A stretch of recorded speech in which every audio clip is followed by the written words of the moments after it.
All right, it's been way too hot lately. It's been over 105 degrees plus in this garage. I've been having a difficult time getting content out for Christine, but I've got it this weekend. I went and picked up some tubes of urethane seam sealer, and I'm working in the greenhouse. I'm getting things done this weekend, but I did a little bit of an experiment. We cleaned out the gaps. We spread a little bit of urethane, experimented with masking tape, when to peel off the masking tape, spreading things with your finger, using a brush with lacquer thinner, number of different combinations, because we're going to learn when you can't see it so that when we apply it when you can, we'll know what we're doing. So if you're interested in seeing how we got this done this weekend, stay tuned.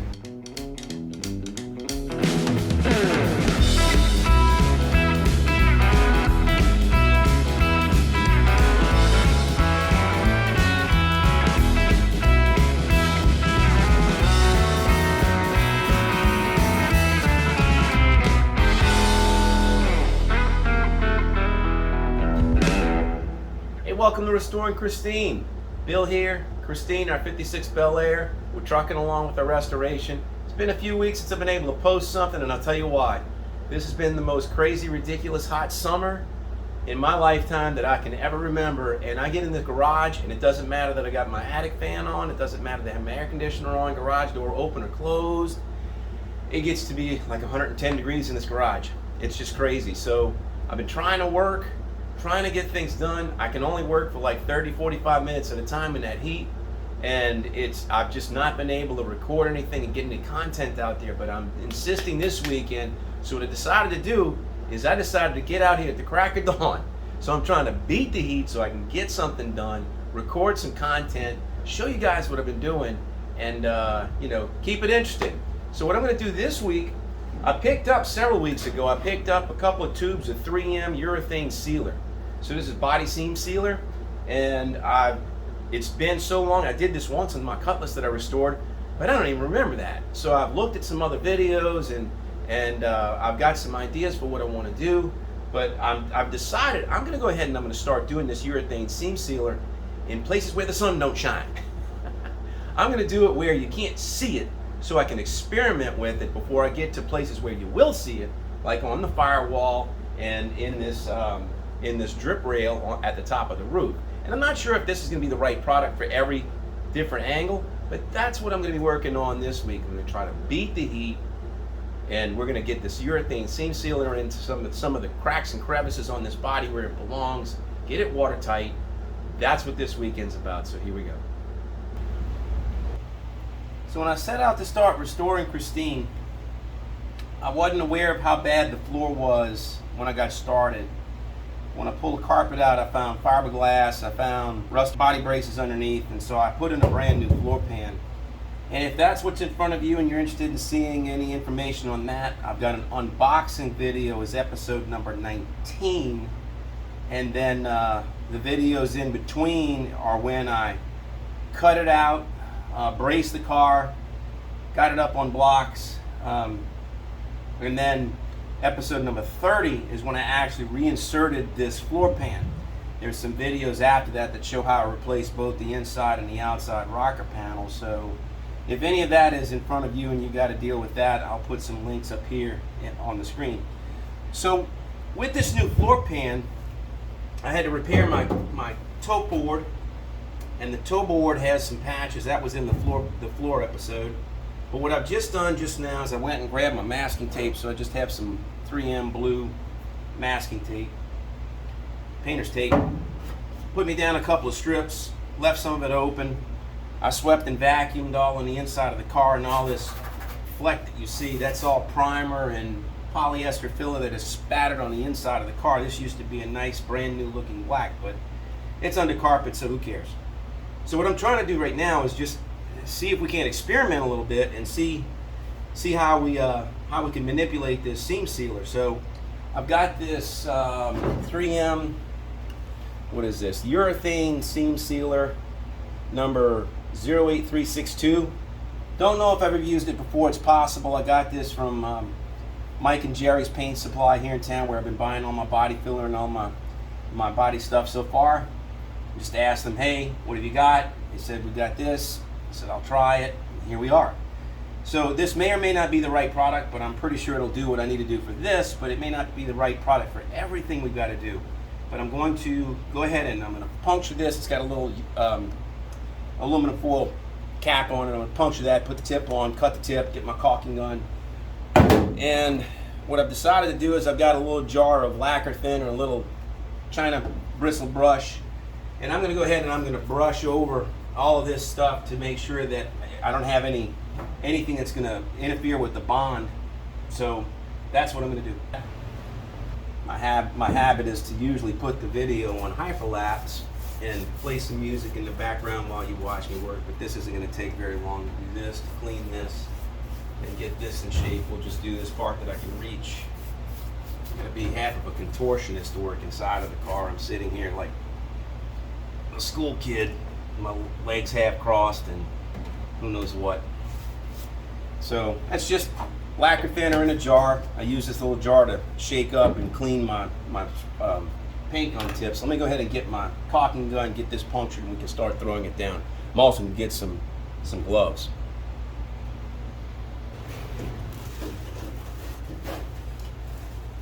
All right, so if you don't know about these, Harbor Freight, 50 pack of 50 for like $8, $10, something like that. And they're really good. They're nitrile, so they come in different sizes, and these are pretty good. Nurse Ratchet, One Flew Over the Cuckoo's Nest reference. So I've got these two on, and I put a little bevel on my tip. I just cut it that way. I'm just used to that with caulking with regular house paint. So let's just go ahead and see. I've got this had a pull tab on the back, so I had, and it keeps it, I guess, sealed. So I punctured the front, put the pull tab in the back, put it in my gun, and I am just going to see what we get here. See how viscous it is. I've got a tip cut. That's not bad at all. Well, it's a little thicker than like acrylic latex caulk. Maybe. Might be about the same consistency. Yeah, I got tension on my hand here. It's like, but I got a small tip. I cut that tip maybe somewhere around 3/16. I want to make sure I get this material in that crevice. I don't want it to just be floating over it. I want it in it. So I don't have a rag, but I do have gloves on. So I'm going to try just to see, all right, what happens if we just do this. It's very sticky. Very, very, very sticky, very viscousy. You can see it's like if I pull it up, I don't know if you can see that, but it's like really tacky. So I'm spreading that. Now I'm in the area where I got my tape, of course. So if I wanted a clean edge, that's what I'm aiming for there. I just want to see how that's going to behave. So I got one pass, and now I just put my finger over it a couple of times. And even though I have a brush with lacquer thinner in it, that smoothed out pretty well with just a finger. So I'm gonna leave that alone. I'm not gonna go all the way to the edge. I got something going on over here, but I'm gonna come up and get over this transmission tunnel. So now if I can try to keep from getting that on my gun, see how that is, go from the middle out. I really want to make sure I get it in there, because what I'm concerned about is if there's going to be any rust, water's not attacking it from this side. What I'm trying to do here is this barrier, let's go the other way.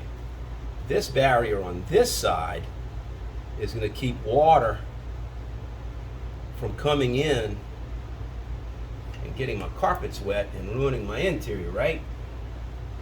But on the other side has a crevice there that water can get in, and if it just sits there, it'll potentially rust and corrode.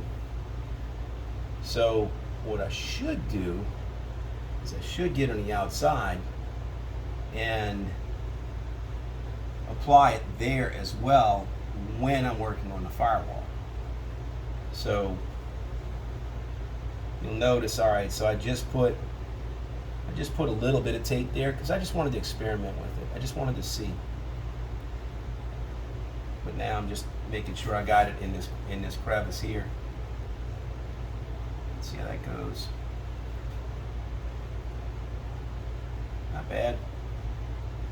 See, so if I was on the firewall and I was trying to get this and I'm trying to make this look nice, you can see how this, it's all over the place, you know? I'm not coloring in between the lines. So if I was on the firewall, that would look pretty sloppy, which is why I'm hopeful that this tape is going to do the trick. So we're going to see that. And I'll tell you what I'm going to do is I'm going to get a rag. I'm going to go ahead and I'm going to wipe my hand off and get this glove off, and I'm going to peel one of these when it's wet and see if that's the thing to do, or if we peel it when it's dry. All right, now I got you close up on it. So this has only been applied for less than 5 minutes, and I believe the tube says you got 60 minutes until you can paint it or prime it. And I don't have any intention of priming this, but I just wanted to go ahead and start applying it. I'm going to go ahead and do as much as I can, but let's go ahead and see what this peels off like. Take this glove off so I can have a little more with my fingers. All right, now what I'm looking at is, all right, so as it was wet, yeah, you see, so look, as it's wet, I don't know if you can see what's going on, but the bits that are still on the tape, it pulled and it gummed, and as it gummed, it kind of ruffled up the edge a little bit. Not to ruin the integrity, but at least the finish, you know? So maybe peeling it when it's wet is not the thing to do. So I'm going to let this one sit here probably for about an hour, and let's see what happens. Let me go ahead and continue doing applying some of the seam sealer before it starts gumming up inside of the caulking tube or in the tip. Let's just do it.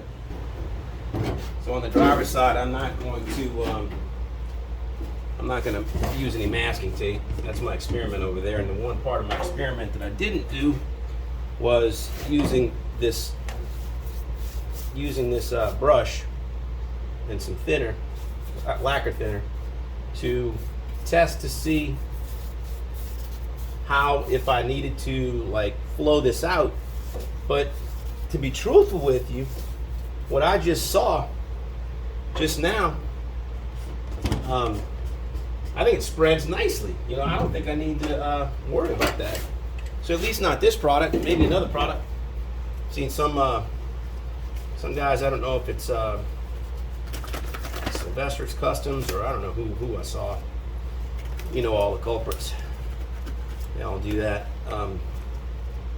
Lakeside Body's one that publishes a lot of stuff, and then Sylvester's publishes a lot of stuff. And forgive me, oh look at that, dead glove. Oh well, I think it was pretty clean anyway. So let me go ahead and apply this. I didn't take my my parking brake out.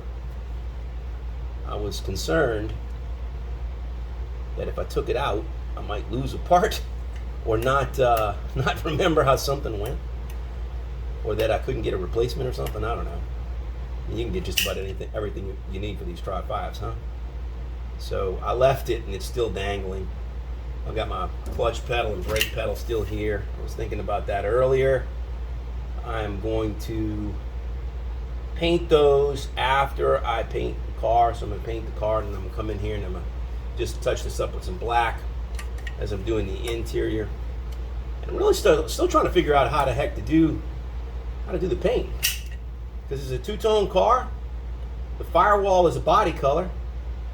Interior of the trunk is supposed to be the body color. Look, now I'm doing something a little bit differently. Now I'm going, instead of like you caulk with caulking for house paint, I'm going sideways, and it seems to be spreading a wider bead. Okay. But anyway, I don't know what parts of the car I should paint on the bench. off, you know, without them being mounted, versus what parts of the car I should paint while it is mounted.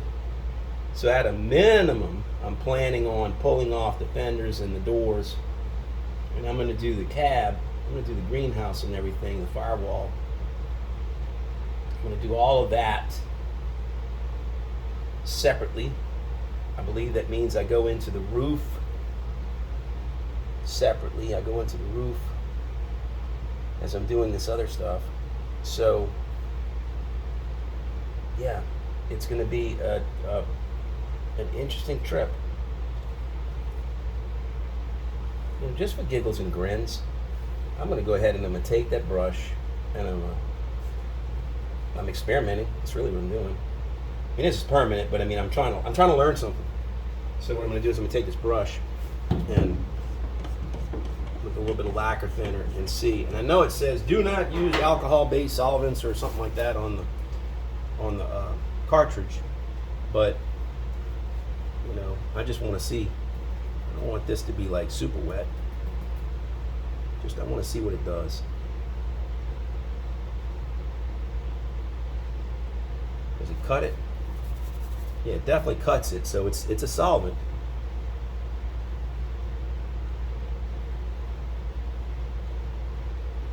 It's not bad. That's good to know. So I can use my finger to spread it, but then when I really want to get it to lay down and get it even, I can do that. And it doesn't leave a whole lot in the brush, but it's definitely cutting it. Look, you know, you can tell it's a solvent. So lacquer thinner on this is cutting that urethane sealer. All right, we're learning something.